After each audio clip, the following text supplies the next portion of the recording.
নমস্কার, রিঙ্কি রান্নাঘরে সকলকে জানাচ্ছি স্বাগত। কিছুদিন ধরে নতুন কোনো রান্না শেয়ার করতে পারিনি, তার জন্য খুবই দুঃখিত। সন্ধ্যাবেলাতে মুড়ির সাথে খাওয়ার জন্য এই রেসিপিটা আপনারা চট করে তৈরি করে ফেলতে পারেন। এই রেসিপিটা বানাতে দুটো আলু লাগছে, একটা পেঁয়াজ, একটা ডিম আর একটু কাঁচা লঙ্কা লাগছে। মানে যে যতটা পরিমাণ কাঁচা লঙ্কা খাবেন সেই পরিমাণে নিয়ে নেবেন। দুটো আলুকে একটা ছোট গ্রেটার দিয়ে গ্রেট করে নিয়েছি, তারপরে ভালো করে জল দিয়ে ধুয়ে ছাঁকনির মাধ্যমে ছেঁকে নিয়েছি। পেঁয়াজটাকে একদম সরু সরু করে কেটে মাঝখান দিয়ে একটা চিরা লাগিয়ে দিয়ে এইভাবে কেটে নিয়েছি। কাঁচা লঙ্কাগুলোকে একটা কাঁচির সাহায্যে ছোট ছোট করে কুচি করে নিয়েছি। ব্যাস, এই কটা উপকরণ দিয়েই তৈরি হয়ে যাবে মুচমুচে বিকালের টিফিন। সন্ধ্যাবেলাতে প্রতিটা ঘরেই বিকালবেলা হলেই বিভিন্ন ধরনের মুখরোচক খাবার আমাদের সকলেরই খেতে ইচ্ছা করে। রোজ রোজ তো আর বাইরের খাবার কিনে খাওয়া ভালো না, সেই জন্য এই রেসিপিটা আপনারা বানিয়ে ফেলতে পারেন।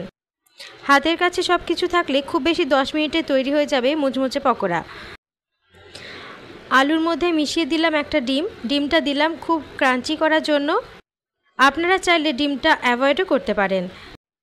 এখানে আমি হাফ কাপ মতন বেসন ব্যবহার করছি এবং 4 চামচ মতন কর্নফ্লাওয়ার ব্যবহার করছি। একদম শেষে দিয়ে দিচ্ছি ছোট চামচের 1 চামচ খাওয়ার সোডা।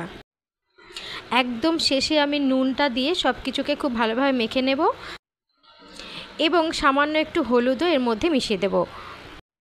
ছাঁকনির সাহায্যে গ্রেট করা আলুগুলোকে খুব ভালোভাবে নিংড়ে নেওয়ার পরেও আমি কিন্তু হাত দিয়েও আলুর ভেতরের যে জলটা থাকে সেটাকে পুরোপুরিভাবে নিংড়ে নিয়েছি, কিন্তু তারপরেও আলুর ভেতরে কিন্তু বেশ কিছুটা জল থেকেই গেছিলো, যেহেতু অনেকটা সময় ধরে আমি ছাঁকনির মধ্যে রেখে দিইনি। আপনারা যদি পুরোপুরিভাবে আলুর জলটাকে বের করতে চান তাহলে 10 মিনিট মতন ছাঁকনির মধ্যেই আলুগুলোকে রেখে দেবেন। আর যেহেতু মুচমুচে করার জন্য আমি ডিমটা ব্যবহার করেছি, সেই জন্য ডিমের ভেতর থেকেও বেশ কিছুটা জল ও ভাব এই আলুটার মধ্যে মিশে গিয়ে পুরো মিশ্রণটাকে কিন্তু একটু নরম করে দিয়েছে। তো এটাই এই রেসিপিটার ট্রিক্স অ্যান্ড টিপস, যে এর মধ্যে কিন্তু মিশ্রণের ঘনত্বটা একেবারে নরম হলে হবে না, ঘনত্ব হতে হবে একদম গাঢ়। সেই জন্য একটা ছাঁকনির মধ্যে অথবা একটা কাপড়ের মধ্যেও গ্রেট করা আলুগুলোকে কিছুক্ষণের জন্য রেখে পুরো জলটাকে নিংড়ে নেবেন। এই দেখুন, আরও বেশ কিছুটা পরিমাণ আমাকে বেসন মেশাতে হচ্ছে, যেহেতু ডিমের জন্য অনেকটা লিকুইড হয়ে গেছিলো। এর মধ্যে আরও বেশ কিছুটা পরিমাণে বেসন, কর্নফ্লাওয়ার এবং চালের গুঁড়োও মেশাতে পারেন। মিশ্রণের ঘনত্বটা যত বেশি গাঢ় হবে পকোড়াগুলো তত বেশি মুচমুচে হবে। প্যানের মধ্যে সাদা তেল দিয়ে দিয়েছি, সাদা তেলের মধ্যে আমি ভাজবো। আপনারা চাইলে কড়াইয়ের মধ্যে ডুবো তেলেও ভাজতে পারেন। আমি একই সাথে অনেকগুলো পকোড়া ভাজবো বলে এইভাবে একটা প্যানের মধ্যেই তেলটা দিয়েছি। আমি একই সাথে সমস্ত পকোড়াগুলো তৈরি করে তুলে নিতে চাই, সেই জন্য এইভাবে প্যানের মধ্যে ছেড়ে দিচ্ছি। মুচমুচে করার আরেকটা টিপস আমি জানিয়ে দিচ্ছি। গরম গরম তেল 2 চামচ থেকে 3 চামচ যদি ব্যাটারের মধ্যে মিশিয়ে দেওয়া যায়, সেটা সর্ষের তেল হোক অথবা সাদা তেল, পকোড়া কিন্তু অনেক বেশি ক্রিস্পি হয়। যেহেতু খাওয়ার সোডা দিয়েছি সেই জন্য আজকে গরম তেল দিচ্ছি না। আপনারা চাইলে এই টিপসটা ট্রাই করতে পারেন।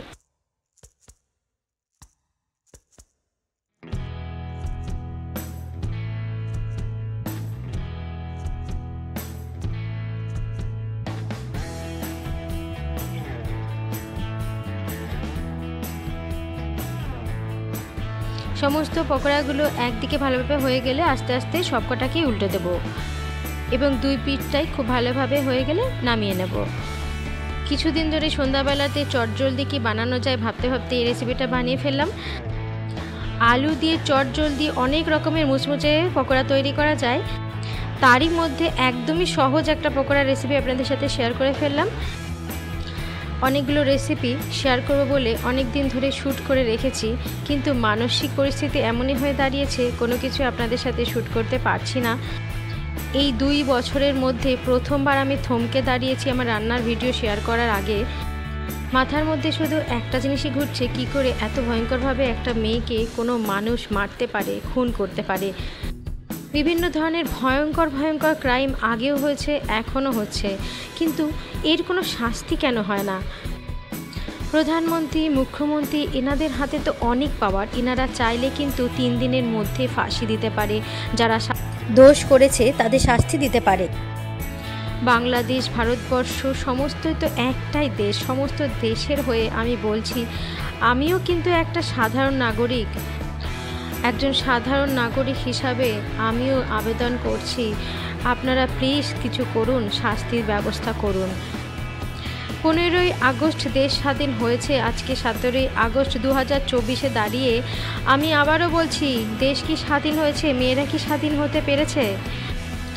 মেয়ে হলেই হলো, ছোট হোক বা বড় হোক বা বয়স্ক হোক, কুনজর তাদের দিকে চলে আসে যদি রাস্তায় তারা বেরায়। স্কুল কলেজ কি করবে না? মেয়েরা কি বড় হবে না? এই তো সবাই বলেছে যে মেয়েদের এগিয়ে যাও, এগাতেই হবে, এগাতেই হবে, পড়াশোনা করো, এটা করো, সেটা করো। বলা হয় মেয়েরা ডাক্তার হন, চিকিৎসক হন, বড় বড় ইঞ্জিনিয়ার হন, পাইলট হন বা ট্রাফিক পুলিশ হন, যে কোনো কাজই করুন না কেন মেয়েদের কিন্তু কাজ করা দরকার। তাহলে কেন মেয়েদের এগাতে দেওয়া হয় না? এগাতে চাইলে পেছন থেকে ছুরিঘাত করা হয়, পা আটকে ধরা হয় যাতে তারা এগাতে না পারে। 10টা ছেলের মধ্যে একটা মেয়ে যদি সবার আগে এগিয়ে যায় তাহলেই কিন্তু তাকে সরিয়ে দেওয়া হয়। এমন পুরুষ শাসিত সমাজে নারীদের কি কোনো দিন এগাতে দেওয়া হবে না? কোনো দিন কি মাথা উঁচু করে বাঁচতে দেওয়া হবে না? আমায় ক্ষমা করবেন, রান্নার মাঝখানে আমি এতগুলো কথা বলে ফেললাম, শেয়ার করলাম, ক্ষমা করবেন।